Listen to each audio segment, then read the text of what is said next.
Hey guys, StairNinja here. Just got done with my second setup for my chill workout. Okay, this is gonna be quick. On lesson 4 today about turning while climbing. All right? Now, people may say, turning, what has that to do with climbing? Like, well, it conserves energy, and if you don't want to conserve energy, it creates rhythm. So those two things alone are well worth it. Now there's a racing style turning, there's a casual style turning, there is even an endurance climb, a way of turning.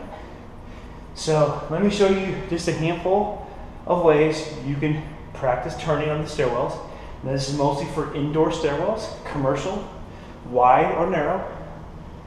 So if you have rails, you can do the turns. You have platforms, 3, 2, 1 platform per floor. Doesn't matter, as long as you can turn, even in garages, I guess, if they're outdoor, indoor ones with platforms, you can practice turns. So here we go. Let me put this like this. Okay, so hopefully this field of view works. The first technique is mostly used for racing, okay, speed or slow. So it changes based upon the height of the building. So when you come up, no matter what rail technique you're doing, you're going to come up, and you're usually doing the grapevine technique when you're doing this. So, but you can change, you can be doing something else and still do it, but this is the easiest way. So when you come up, 1 foot steps on the platform, about this far out. And then I'm turning already as I come up. Enough room for the left leg. If it's a left turn, if it's a right turn, enough room for the right leg.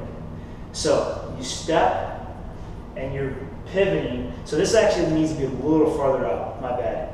So I would put this a little farther out and turn and pull, okay? The faster it is, the little more tricky it is on the knee.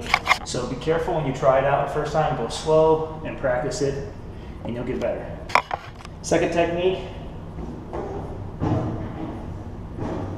call it second technique.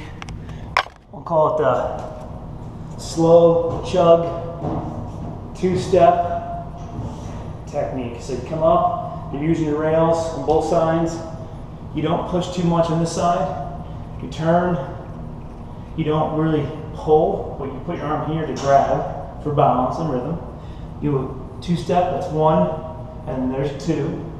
And you turn, and you go back. Okay?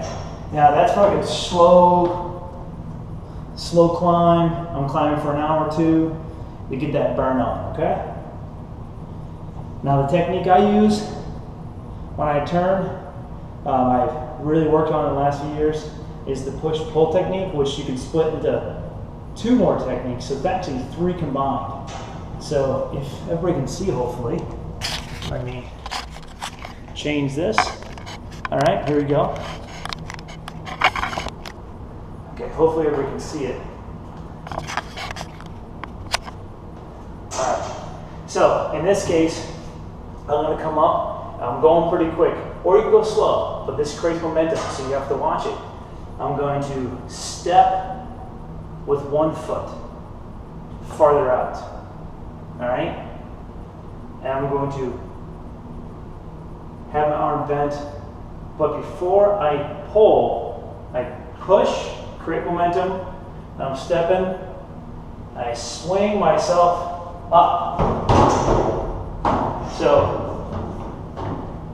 it's a fluid motion, so let's show you from this angle real quick.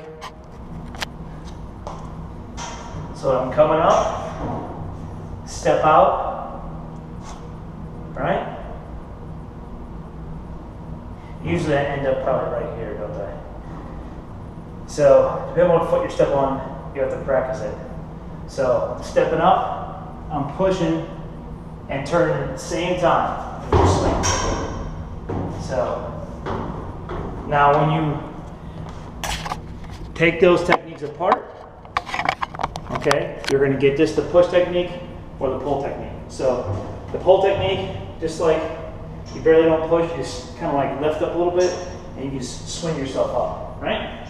So you work your left arm a lot more, but you give your right arm a rest because that pushing does wear on the shoulder and stuff, you know, if you're doing it for an hour straight. If you do this by itself here, your arm will be lower on the railing, and I kind of like do like not a strong pull, but a kind of counter force. So lift, and then go to this pull. So you got your techniques. Now, the stepping, the footing, the wider you go out, the more energy you're going to use because you're going to step more. So when you go up, I gotta get going. When you go up here, if I step 1, 2, 3, 4, 5, 6, I'm gonna use a lot of energy. So usually, I would say no more than 3 steps per turn. Try to keep it under 3 or under, and you'll do good. Try those techniques when you turn. Make it smooth, make it efficient, and you'll do real good. Tell me how it goes. You know, comment below and subscribe to this channel so you can see the next lessons and get notified. Lesson 5 next week. Can't wait to show you guys what it is. But again, try them out. Let me know how it goes. And StairNinja, we'll see you then. See ya.